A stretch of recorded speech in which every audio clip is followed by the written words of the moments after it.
आज मैं आपको शॉर्ट व्लॉग में ब्रीडिंग प्रोग्रेस दिखाऊंगा अपनी, माशाल्लाह।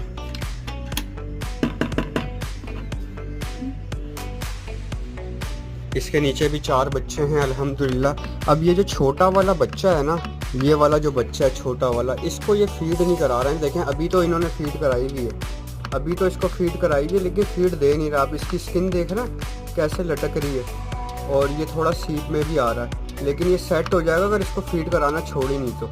ये देखें इसको, ये हैं बड़े बच्चे, इनको तो फीड करा रहे हैं। ये बड़े बच्चे इनको तो फीड करा रहे हैं, लेकिन छोटे बच्चा ना फीड मांगता नहीं है, इसको ज़बरदस्ती करानी पड़ती है छोटे बच्चे को फीड। तो हो सकता है कि मैं इसको फोस्टर कर दूं जब इनका बच्चा निकले। जब इनका बच्चा निकलेगा तो मैं इसको फोस्टर कर दूंगा। इनका भी 1-2 दिन में बच्चा निकलने वाला ही है, एग दे के बैठी है, टाइम पूरा होने वाला है इसका।